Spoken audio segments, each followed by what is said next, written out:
Ashamaa harka fuunee kabajamtoota daawwattoota Maayaa Shoo kun sagantaa Maayaati. Sagantaan kun dhaabbata maltiimiidiyaa Siinqee fi OBN waliin ta'uudhaan kan isiniif dhiyaatu har'as akkuma baratameen barreessitoota gameeyyii lamatu nu wajjin jira jechuudha.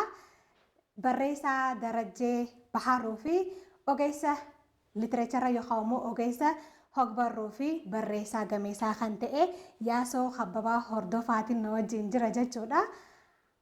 Ammaaf isaan lamaanuu baga nagaan dhuftaniin isiniin ja'a.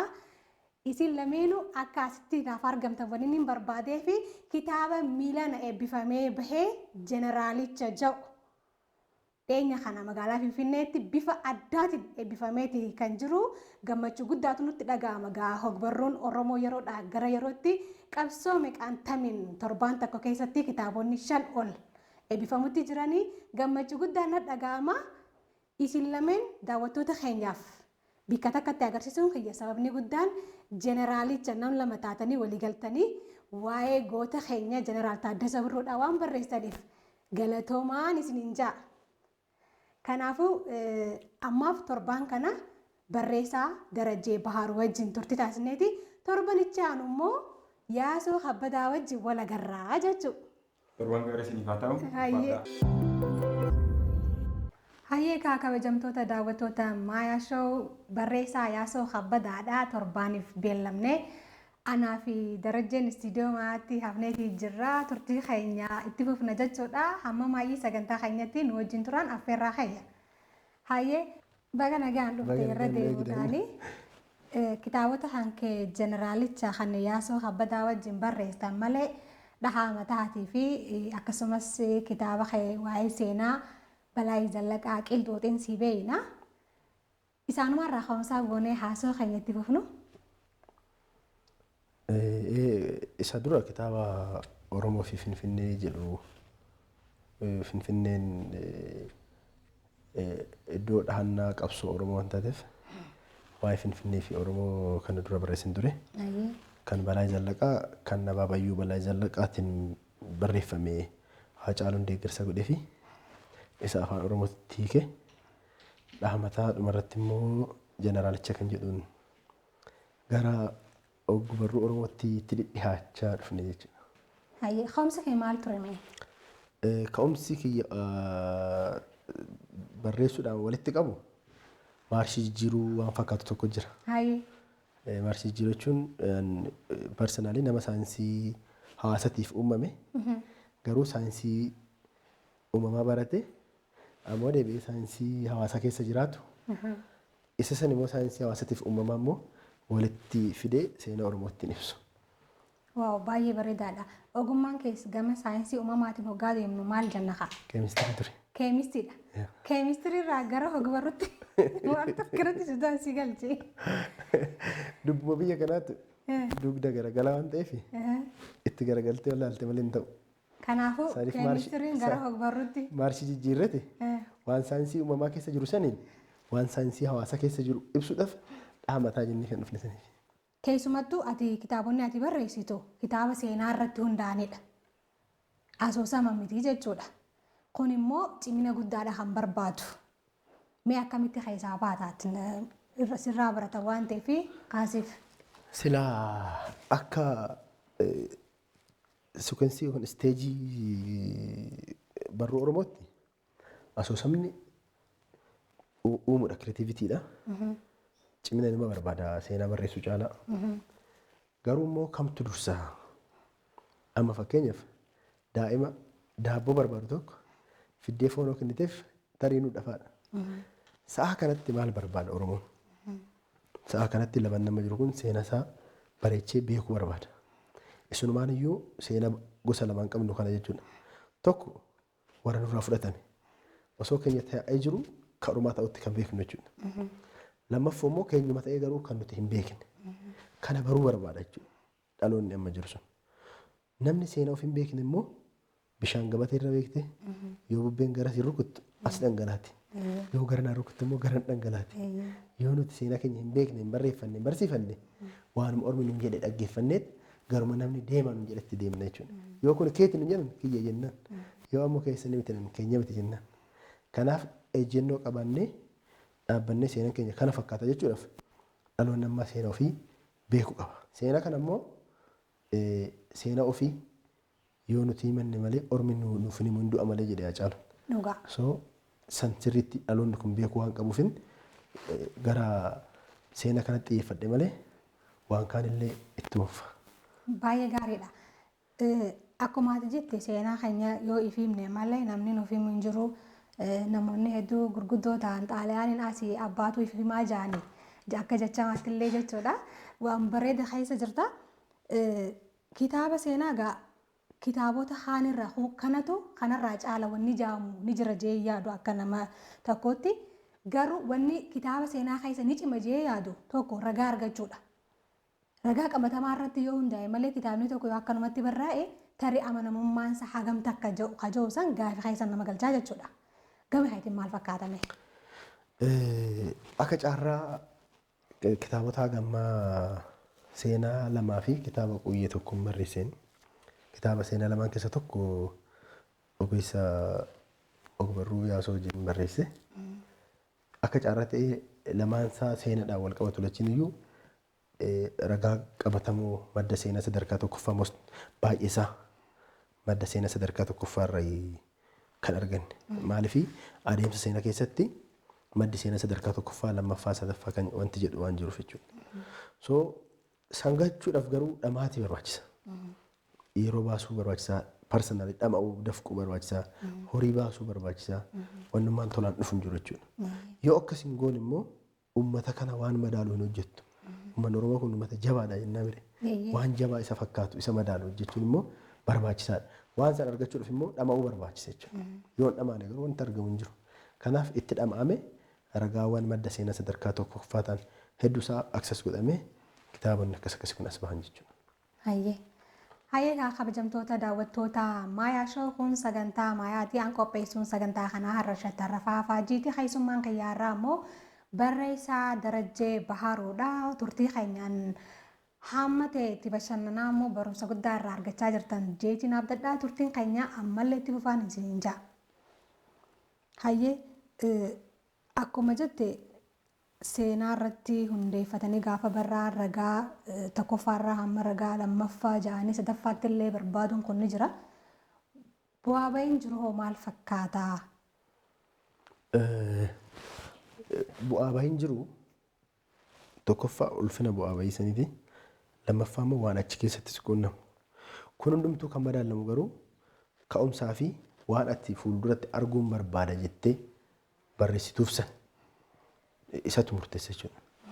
Ani amma yeroo barreessu tokkoffaa seenaa irratti gaafa hundaa'e barreessu warri siyaasa biyya kanaa gaggeessan kamiyyuu ragaa aartiin barruun Oromoo kaa'e kana akka maddaatti fayyadamanii waan beektee Oromoon kalee fakkaatu har'a itti jiru kana lachuu wal bira qabanii waan ammoo boru Oromoon kana ta'uu qaba jedhanii naareeshinii siyaasaa akka kaaniif waan an barreessuu fi lammaffaa immoo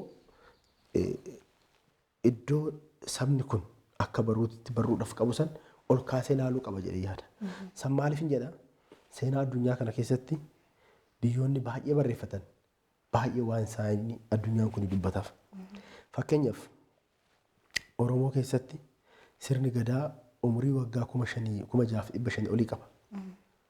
Garuu amma addunyaa keessa gaafa aksas gootu sirni gadaa biyya Giriikiitti akka maddee haasa'ama jechuudha. Meebii waggoota 2,000 dura yoo ilaalle biyyumti Giriikii jedhamu kun waan jiru natti fakkaatu. Garuu maddi sirna gadaa eessa jennee baranna nuyi warra Giriikii jennee baranna. Maaliif nu bira jedhanii barreeffatanii kaayatanii dura nutti himan karaa barruutiin jechuudha. Nuti garuu osoo qabnu gadaa akkamii qabnu sirni gadaa keenya sun maal akka fakkaatu dursinee addunyaatti barreessinee waan hin himneef keenya sun dhokatee Oromiyaa keessa akka ta'u Oromootti qoftaasee warri kaan hin beeku jechuudha. Warri kaan eenyuun beeka Giriikiin beeka jechuudha. Kana jechuun maal jechuudha garaagarummaa addunyaa barreeffatee fi addunyaa hin barreeffanneeti.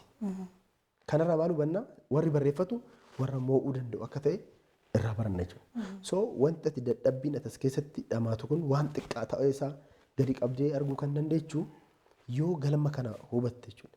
Oromoo hin moosisna. Oromoon akkuma gadaasaa kana qabatee jirutti waan Oromoon qabu kana addunyaatti himne Oromoon waggaa kuma baay'ee akka moo gochuudhaaf Oromoodha barreessuu barbaachisa. Falli jalqabaa jiru.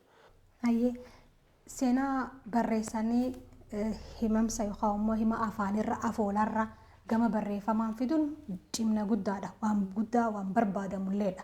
Maaliif seenaa keenya hedduun namoota biraatiin kan barraa'ee fi ragaa qabatamaa waan hin qabneef namootu haasaan akkuma amma duratti kaasessan namatu siif himaa namni immoo haqa sana akkamitti hagamta akka baasee himaan waan biraati jechuudha. Asirratti garuu yeroo baay'ee barreessitoonni seenaadhaa keessumattuu amma yeroo waggoota muraasan asii barreessitoonni seenaa afaan Oromoo kanaas ba'u eegalan jechuudha. Irra jireessi namuma haasa'amuuf namuma afaan hin beeknu kanarratti xiyyeeffataniiti barreessu jaamu. Kun immoo tarii warra dagataman hoo waan jechisiisu haasaa jechuudha. Gama kanaan maal jettaati? Keessumattuu amma Balaa Zallaqa isa afaan Amaaraatiin barreessan gama afaan Oromoon jijjiiruun bareedaadha. Ani akka nama tokkotti jechuudha. Garuu namoota hin himamneef san gootota hedduu qabna waan ta'eef namoota isa yaadatanii seenaa isaanii barreessuu irratti maalii waan jiru kana. Egaa seenaan walitti hidhaminsa qaba. Fakkeenyaaf seenaa nam tokko guutuu gootee yoo barreessite seenaa namoota baay'ee akka hin dhokanne godha. Kanaa wal qabsiisnee waa'ee jeneraalichaa kaasuu hin danda'ama. Waa'ee jeneraalichaa guutuu gootee barreessuun namoota sochii jeneraalichaa keessa jiran hedduu akka labanni kun yaadatuuf haala mijeessa. Gaafa waa'ee jeneraal Taaddasaa Birruu gaafa dubbattu namni asitti waa'ee saba Oromoo qofa ilaala. Garuu akkas qofaa miti. Waa'ee jeneraalichaa gaafa yaadattu waa'ee Sidaamaa yaadatta. Waa'ee jeneraalichaa gaafa yaadattu waa'ee Geedoo warra waa Maammoo Komee Olchaa akka itti waliin qabsaa turan. Waa'ee Walaayittaa waa'ee irra Fitiraal Dastaa yaadatta. Waa'ee Maandellaa waa'ee Afrikaa Kibbaa yaadatta. Waa'ee imala Israa'el yaadatta. Fagoo jechuudha. So bu'uurri seenaa namoota seenaan isaanii dhokate yaadachuu seenaa nam tokko guutuu gootee barreessuudha. Amma seenaa jeneraal Taaddasaa Birruu keessatti seenaan namoota baay'ee kaka'aniiru. Tarii seenaa namoota baay'ee isaan Oromoon kun baay'ee isaa kan hin beekne faatu jira achi keessa jechuudha. So gaafa kana guutuu gootee barreessite barreeffama keessatti immoo akka amantaa kiyyaatitti waa lamaaf hin barreessan. Tokkoof himuudha seenaa sana. Lammaffaa immoo gaafii uumuudhaaf akka namni biraa barbaadu. So as keessatti kan tokko hima kan tokko immoo mallattoo gaafii itti goote dubbisaan sun tokkoon hin barata waan dubbisisan. Lammaffaa immoo waa'ee isaanii immoo akka barbaadu faana mijeessa jechuudha. So seenaa namoota dhokatanii kana asirraan kaatee barbaadutti deemsa jechuudha. Namoota seenaa Taaddasaa Birruutiin wal qabatan kan Oromoon hin beekne jiru. Asirra fakkeenya tokko si kaasuu danda'a. Nama Baqqalaa Faantahuun nama jedhamu jira. Baqqalaa Faantahuun jechuun nama jeneraal Taaddasaa Birruun Galamsoo keessaa raawundeeshinii kiiloomeetira 5 akka hin baane akka inni eegu itti ramadame. Akka Taaddasaa eeguuf mootummaan itti dabale itti ramade jechuudha. Impaayera yeroo sanii Hayila Sillaaseen Taaddasaan qaama siyaasaa kamiin iyyuu akka wal hin geenye Galamsoo keessaa akka hin baane eegi jedhameen. Eeguuf itti ramadame Taaddasaan walitti dhiyaatan. Namtichi qeewara Taaddasaatii badee dur wal baran. Namni kun afaan Amaariffaa dubbata afaan Oromoo nama dhagahu. Parpazilis yaadameeti kan itti ramadame. Waa'ee kanaa nama kanaa Oromoon hin beeku. Namni baay'een hin beeku dhugaa dubbachuudha. Namni kun garuu imala qabsoo Oromoo keessatti ijaarsa qabsaa'ota Galamsootti carcaritti ijaaramisan keessatti Taaddasaadhaaf haala mijeessuudhaan erga sanii sabboonummaa Oromoo qabsoo Oromoo inni iyyuu baratee Taaddasaadhaaf gaangee lama akka bitamu haala mijeessee Taaddasaan deemee gaara mul'ataa keessa deemee akka qabsoo kana barsiisu nama haala mijeesse. Soo kana eessa keessaa argatta? Seenaa Taaddasaa guutuu gootee barreessuudhaan seenaa Baqqalaa Faantahuun argatta jechuudha. Soo seenaa kan tokko guutuu gootee barreessuun seenaa namoota baay'ee seenaan isaanii dagatamee hedduu argachuu danda'a. Namni biraa seenaa namtichaa qoratee barreessuu danda'a jechuudha. Maatiin isaa magaalaa Galamsoo keessa jiraatu. Namni biraa immoo sanirraan dhufee kan sanii barreessuu hin danda'a jechuudha. So kan tokko qorachuutti kan tokko barbaada. Seenaan gootota qabsaa'ota Oromoo akkasitti bahaa deema jechuudha. Hayyee hedduu bareedaadha. Akkuma ati haasa'aa jeneraal bakka inni ittiin deemne muraasa jechuun ni danda'ama. Oromiyaa keessa dabree gara naannoo kibbaa kanaa uummata Itoophiyaa kanarraa dabree nama Afrikaaf qabsaa'e jeetiin amanaan parsanaalii jechuudha. Maandeellaa kaleenjise isa waan ta'eef jechuudha. Kanaafuu namoonni hedduun gootonni hedduun fakkeenya godhatanii warra bahantu jira waan ta'eef nama guddaadha. Nama kana immoo seenaa isaa hoggaanii fi qorachuu deemtu bakkeewwan meeqa deemte mee Oromiyaa keessaa muraasuma isaanii naaf kaasitti ragaa waggaa qorattu immoo wanti ajaa'iba sitti ta'e waan dhageessurraa waan duraan beekturraa waan addaa maal argatte mee? Hayyee egaa dursumaa Jeneraal Taaddasaa Birruun anaan qe'ee tokkotti maatii kiyya wajjin kan dhalattee guddate. Akaakayyuu kiyya wajjin qaaman wal beekanii qaama wajjinillee rakkoo illee dabarsan. So qabxiin jalqabaa Firummaa qabdan jechuudha? Firummaa hin qabnu garuu qe'ee tokko. Qabxiin jalqabaa odeeffannoon wayiin jira jechuudha. Taaddasaa Birruu akkana akkasii jedhanii warri maatiin sirbaa fi waa isaa nutti himaa kan guddatan hin jira jechuudha. Kun qabxii tokko. Qabxii lammaffaan guddinni sabboonummaa Oromoo kun Oromoo keessatti Taaddasaa Faadhaan dhalatee ijaarsa Maccaatuu Lamaa fi qabsaa'ota Oromoo Abaaboo dabalatee tirannaa fi gufuu hedduu keessa dhufee dhaloota nu irra jiru nu bira gahe jechuudha. Haga daandii cufuu dhagaa darbachuu gahe. Kun hundumtuu maaliif sabboonummaa Oromoo jabeessuu fi Oromoon qeessaatti akka kabajamee jiraatuuf jechuudha. So gaafa ati dhaloota gaafii gaafatu taatu maaliif qabsaa'u maaliif du'a Oromoo Hacaaluun faan Taaddasaa faan maaliif du'an nama gaafatu taata jechuudha. Gaafa isa gaafattu waan kaleessa immoo sitti himamaa guddate san konsider goota. Kanarraa kaatee gaafa waa'ee Taaddasaa yaaddu baasee waggaa baay'eedha qorannaa kun kan qoratame. Iddoo hedduullee deemeraa iddoo dhaloota isaa bootee deemnerraa gara meettaa iddoo itti qabsaa ture. Garuu deemsota nuyi imalle baay'ee keessaa deemsi addaa kan ture deemsa as Shawaa Bahaa Camadaa bira ture guyyaa lama olii kan bira turrame. Camadaa jechuun nama Oromoo dubbiin Oromoo tuni silaa yoo burqaarra furan malee furmaata argattu. Maaliif rakkuma Oromoo kana gubbaarra balleessee an ofii kiyyaa du'ee Oromoon jiraachisu nama jedhaa ture. Camadaa Sobboqaa jechuun eegaa Taaddasaa ture gaardisaa ture amma lubbuudhaan jira jechuudha. So haala yeroo san ture san baay'ee isaa wanta baay'ee isaan Taaddasaa wajjin turan hedduu isarraa arganneerra waanuma baay'ee nama raajeffachiisu jechuudha. Inni biraa namoota akka Abbaa Biyyaa Abbaa Joobir jechuun nama yeroo Jeneraal Taaddasaa Birruufaan raayyaa qubee san gaggeessa raayyaa fidelii san gaggeessa turan itti aanaa Taaddasaa ture ta'ee Oromiyaa keessa iddoo baay'ee akka namni baratu nama gochaa ture nama maatii Taaddasaatiin walitti dhufee Taaddasoo biratti waggaa baay'ee nama dabarsee erga Taaddasaan du'es qabsoo Oromoo kanatti makamee nama aarsaa guddaa kaffalee isaan birallee hedduu ture jechuudha. Garuu baay'ee raajii kanatti ta'u dhaamataa barreessuudhaaf illee bu'uura kan ta'e imala Harargee ture jechuudha. Oromoon hamma namni galamsu jiru Taaddasaa beeku namni biraa hin beeku. Lammaffaan Taaddasaan tarkaanfii inni qabsoo Oromoo keessatti konkolaataa tokkotu ture fuulduratti deema konkolaataan duubatti deema jira. Garuu gaara ta'e wayii bahuu qaba beekte. Gaara san kutee bahuu qaba. Gaara san kutee bahuudhaaf tokkoon fuuldura kan jiru gaara. Gaarri kun bahamuu qaba. Yoo konkolaataan kun waan qabu san qabee tulluu san irra ga'e malee falleen dhuftu. Garuu konkolaatichi immoo duubatti deema isaaniyyuu. Waan lama jechuudha. Gaara san boodhaaf humna barbaachisa. Inni iyyuu immoo haga ta'e san gaara san dhibuu dhiisee fuulduratti deema. Duubatti deema. Taaddasaa Birruu maarshii kana jijjiira. Akka fuulduratti deemu godhe. Konkolaataa maarshii jijjiirameef san galamsootti immoo boba isaa hojjetameef. Boba isuun itti dabalamee gaara san boodhaaf yaalamee jechuudha. Gaara san bahaa jiranatti fakkaata.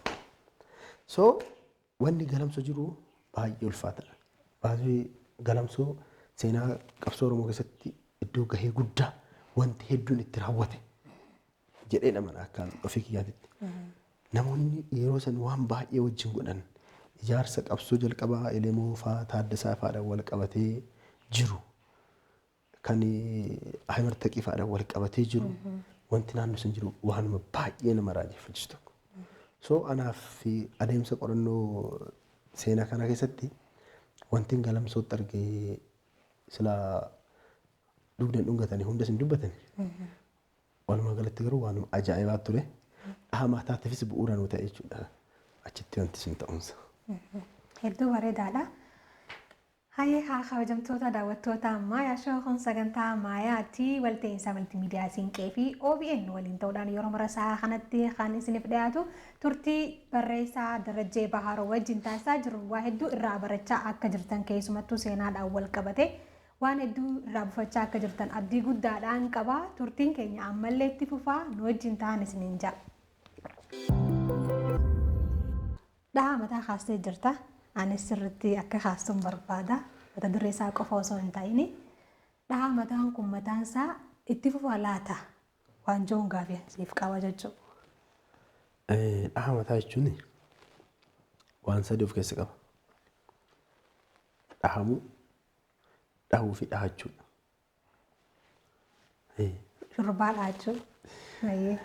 Egaa baruun akkuma abbaan akkuma barreesse qaba. Kan dubbise immoo akkuma isaatti hubata. Sirbis hundi isaa aartiin akkasuma itti fayyisa. So dhahi mataa barreeffama dhaabbatu miti. Haga qabsoon Oromoo jiru barreeffama itti fufuu danda'udha. Maaliifi dhahi mataa kun seenaa sabboonummaa Oromooti. Saba tokkotu ture. Saba uummata kush keessa saba bal'aa wayii jira. Sabni kun immoo maqaan isaa Oromoo jedhama. Saba kanatu sirna ta'e wayiitiin rukutame hin dhahame jechuudha. Sirni kun adeemsa itti rukute qaba. Adeemsa itti rukute kanatti dubbiin itti as garagare. Akkamitti itti as garagare? Namatu maqaa addaaf maqaa adda addaa jibbe. Namatu gidduu rafee uffannaa akka hanqatu jibbe. Namatu waraanarraa galee waraanatti galu jibbe. Saniif kan dhahame sun deebi'ee dhahamuu eegalee jechuudha biyya kanatti. Keessattuu seenaa ijoollee kushii fi addumatti immoo seenaa uummata Oromoo waan ilaallatu jechuudha. Sirna san qolachuu jalqabe jechuudha. Sirna amantaa tokko, aadaa tokko, qooqa tokko jedhu san ofirraa qolachuu jalqabe jechuudha. So gaafa qolatu maal godha? Erga qolatee raawwatee booda deebisee dhaha jechuudha. Biyyoota addunyaa irratti solaallee waraanni addunyaa tokkoffaa, waraanni addunyaa lammaffaa kan wal waraane biyyoota qofa osoo hin taane yaadatu wal waraane.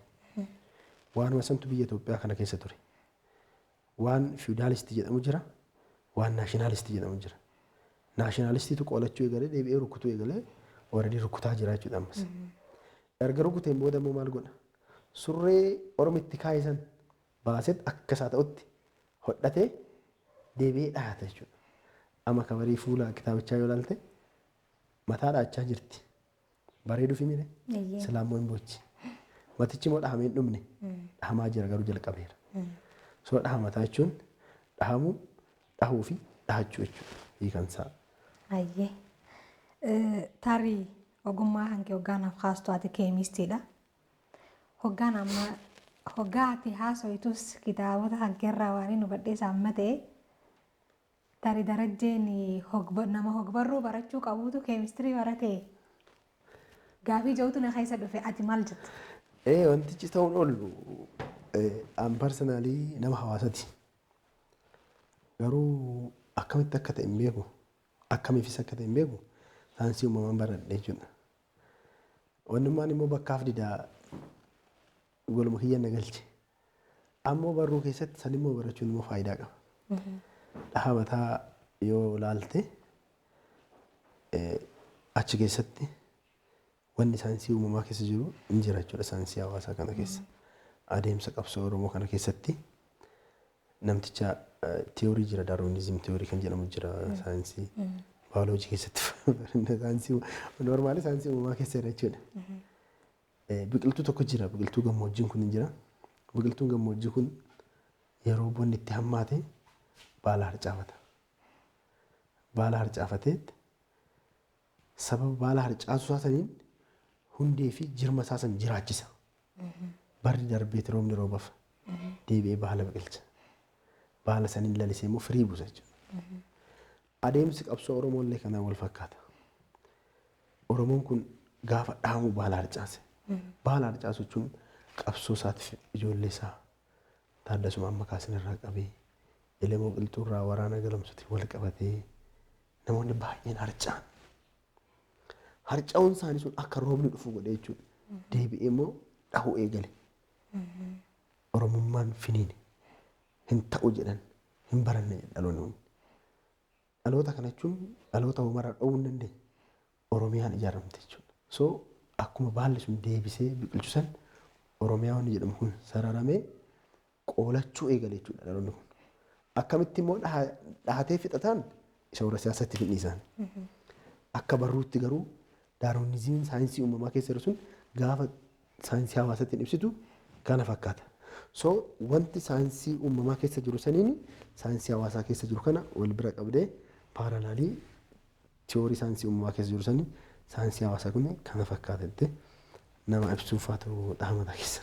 Hayyee sun akkuma jirutti ta'ee seenaas haa ta'u kitaaba kamiyyuu barreessuudhaa fi tartiibeessuu keessatti tooftaasaa jechuudha isa teeknik jennu kana maaltu si fayyadee mi'aati? Sikuensii tartiiba keessatti seenaan ofumaaf gaayidii si godha. Si sirreessan seenaa asii fachi kutulee hin barbaachisu.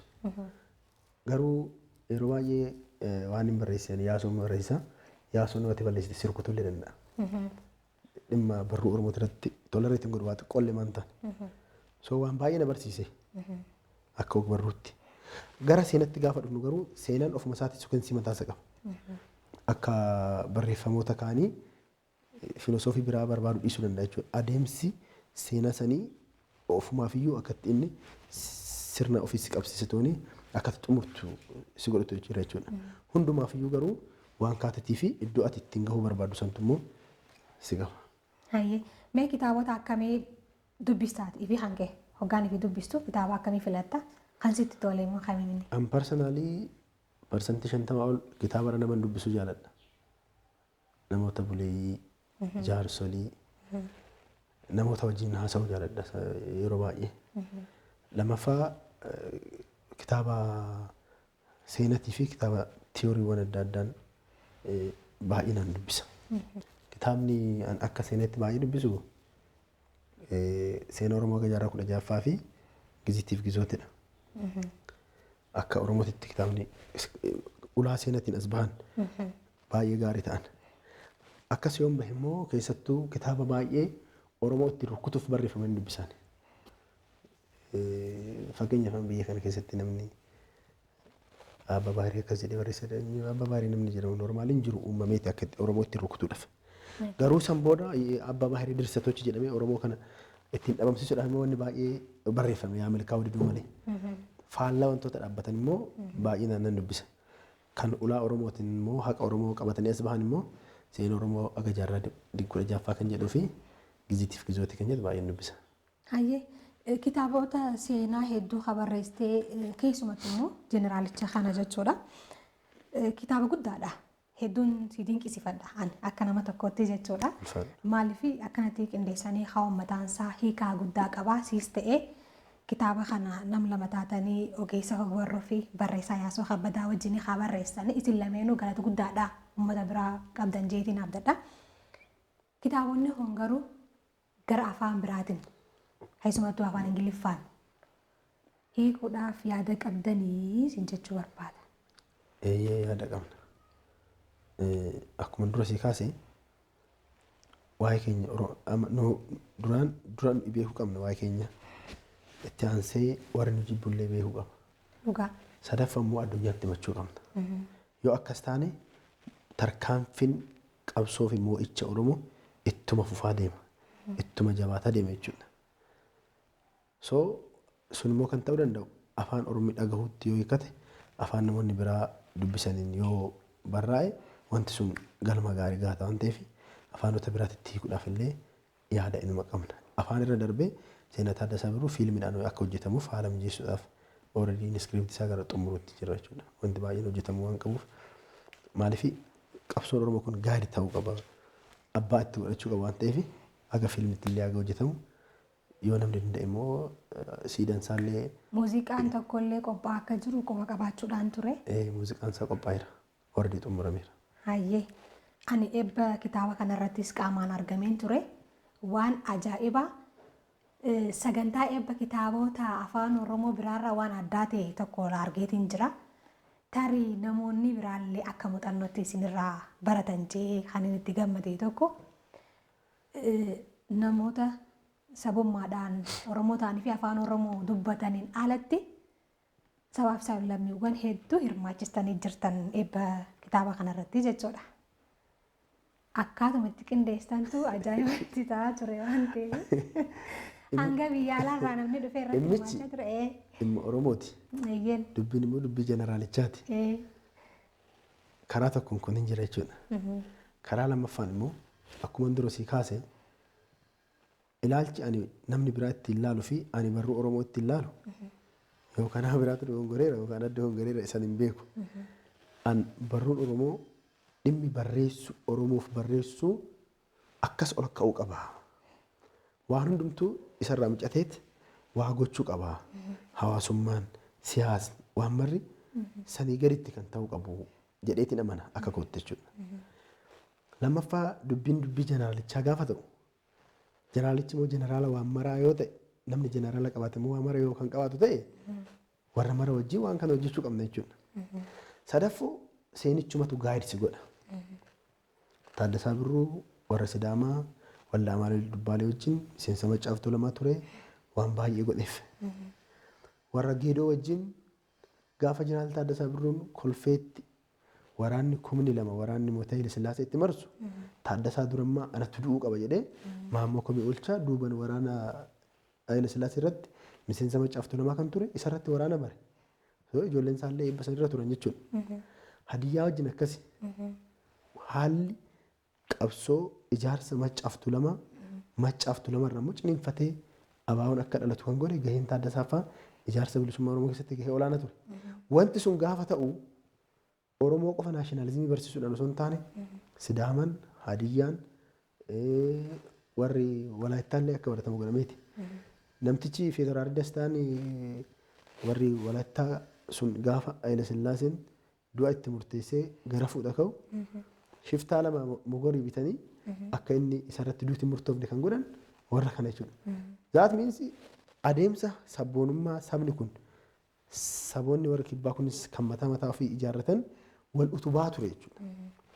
So dubbiin nukaas immoo dubbii sabboonummaa Oromooti waa'ee ijaarsa sabboonummaa Oromooti waan ta'eef wantummaan ati jaatanii kee Oromoo qofa wajjin fixattu hin jiru waa lamaaf warri biraallee dhufuu qabu. Wanni lamaan keessa inni tokko seenaa kana keessatti isaanis gahee waan qabaniif.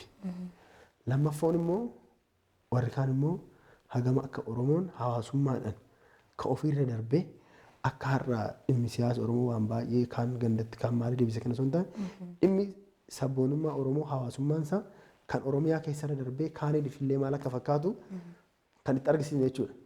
Karaa biraatiin warreen achitti dhufan sun Oromoon yoo jiraate malee even Itoophiyaa miti gaanfa Afrikaa iyyuu nagaa hin qabu aga jedhanii afaan isaaniitii baasanii dubbatanitti waan achirra mul'ate jechuudha. So dhimma Oromooti. Dubbiin dubbii jeneraalichaati. Kanaaf guddicha ta'e hojjetamu waan maluuf. Hayyee hedduu bareedaadhaan gama kiyyaan hedduutti gammadeetiin jira.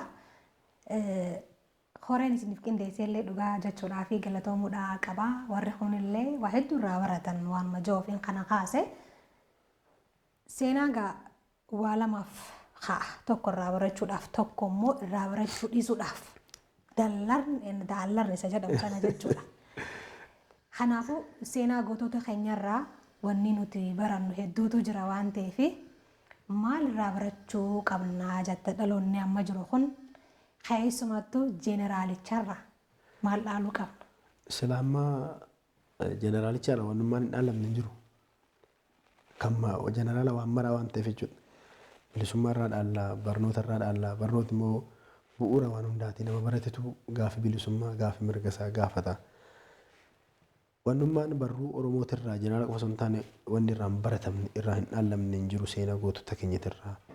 Oromoon wanta hin dubbatamne, wanta walitti illee hin himne, wanta diinota keenyatti illee hin himne, wanta ammoo addunyaatti illee hin himne waan baay'ee qabna. Kanaaf namni kamiyyuu ulaa danda'uun waan Oromoo kana ormatti himne hagam akka geenyu ormillee nu beeku qaba. Yoo inni tun himanne namoonni funimu hin du'a malee akkuma caaluun jedhe. Kanaaf waan baratamerraa dhaloonni waan baay'ee barata. Keessattuu waa'ee Taaddasaa gaafa kaasnu Oromoon dubbii Taaddasaa kaasatii tokkummaa barata. Addumatti jechuudha. Tokkummaan kun maali? Tokkummaa kana jechuun isa galoomsa dhaqee nama qeesaa isa irra fagaatee ati kiyya dhiiga kiyya ati haadha qoraanitii miti haadha dhiirati ati immoo Oromoodha. Nuyi tokko nama jedheensa. Lammaffaa nama dheeraa deemee Arsii deemee amantaan keessan gargarsi hin baasus isin Oromoodha jedhee maqaa tokkoon akka yaamamnu nu godhee tokkummaa Oromoo jabeessisan. Inni biraa Taaddasaa irraa wanni barannu baay'ee hagam akka uummata isaatiif garaa laafaa ta'e. Namni yeroo sanitti namoota 12 tarree olaanoo sirna biyya impaara biyya sana keessatti waamamu san keessa otoo ta'ee jiru konkolaataan addaa bitameef osoo jiru ijoolleen isaa miilan akka mana barumsaa godhan jedhee uummanni kiyya akkanatti rakkoo keessa osoo jiru an konkolaataa akkanaan oofudhee dhaabee jechuudha konkolaataa. Hagam akka uummata isaatiif gara laafessaa ta'e. Taaddasaan gaafa hidhamu Alhaadii fa'aa Adamsaa Daaddoo fa'aatu masqalii godhatee deemee gaafata. Maaliif hawaasummaan inni yeroo san uume cimaadha jechuudha. Dubbii akkasitti tokkummaa Oromoo uume santu har'a abbaa bilisummaa Oromoo kana ta'e dhaloonni amma jiru kun dhimma Oromoo yoo ka'e duudhaaf hin sodaatu namni. Nama kanatu gaafa maatiin isaa deemee toonii maaloo dubbuma kana dhiisi nagaan jiraanna gaafa jedhuun ani dhiisuu miti awwaamaraayyuu dhiisuu nan danda'a. Oromummaa garuu dhiisuu hin danda'u. Warra kaan fi yeroo sagaliin du'uudhaaf ka'e Oromoodhaaf yeroo tokkoon du'ana dhiisa jedhan.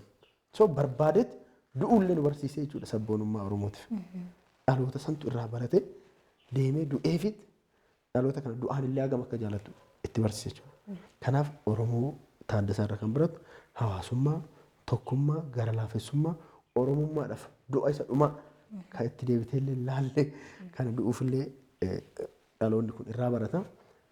Baay'een isaa immoo waanuma Taaddasaa irraa barate godhe Oromoon sanitti aansee jirus erga Taaddasaan du'e miseensa Maccaaf Tuulamaa kan turan manatti hin galle baay'een isaanii carcaritti galanii bosonatti galanii Oromoof loluu Oromoof du'uu eegala waan ta'eef Taaddasaa irraa wanummaan hin baratamne hin jiru jechuudha. Waan hundaa waan ta'eef ni mataansa. Hayyee irra caala immoo kitaaba kana bitanii akka dubbisanii affeera. Maayii irratti dhaamsa yoo qabaatte carraansa kanaan gaaffiiwwan kee xumuratiin jira. Dhaamsi kiyya yoo jiraate uummanni Oromoo hundumtuu jeneraalicha yaa fakkaannu waanuma Oromoodhaaf bu'aa buusu malee namni sochii kamiyyuu keessa jiru sochii siyaasaa, sochii ikoonoomii, sochii hawaasummaa, sochii amantaa adda addaa keessa jiru waan jeneraalicha fakkaatu hojjenne tarkaanfii Oromoo dhahamaa ture dhahaa ture. Dhaachuuf jiru immoo akka fuulduratti jabaannee Oromoo cimaatee biyya Oromiyaa bal'aa ta'e qabeenya keenyatti fayyadamee dhaloonni bilisummaadhaan nagaan irra jiraatu akka ijaarnuuf hundumtuu gahee keenya karaa bifa sirrii pozitiif ta'een akka bahannu hundi keenya yaa fakkaannu jeneraala yaa fakkaannu jechuun barbaada. Hayyee hedduu galatoomii. Afeerri keenya kabajuudhaan daawwattoota maayashoo illee kabajuun istiidiyoo maayitti waan argamteef hedduu galatoomiidhaan siin ja'a. Kan kana caaluun sirraa eegaa jechuudha. Hayyee haa kabajamtoota daawwattoota maayashoo turtii keenyaan akka waa hedduu irraa barattan abdii guddaadhaan qaba. Sagantaan kun walta'iinsa maltiimiidiyaa siinqee fi OBN waliin ta'uudhaan yeroo marasaa kanatti kan isiniif dhiyaatu nu wajjin waan turtaniif hedduu galatoomaan isiniin ja'a. An qopheessuun sagantaa kana Harashata Rafaajiiti. Keessummaan kiyyaa har'aa immoo Darajjee Baharoo Margaadha ture barreessaa gameessa keenya jechuudha. YouTube keenya Maya TV Show like, subscribe, share gochuu hin dagatinaan isin jaa. Hamma torbaanitti torbaan gaarii isin jechuu kiyyaan dura barreessaa fi ogeessa hogbarroo kan ta'e Yaasoo Kabbabaa hordofaa wajjin torbaan wal agarraa nageettiin isin jaa.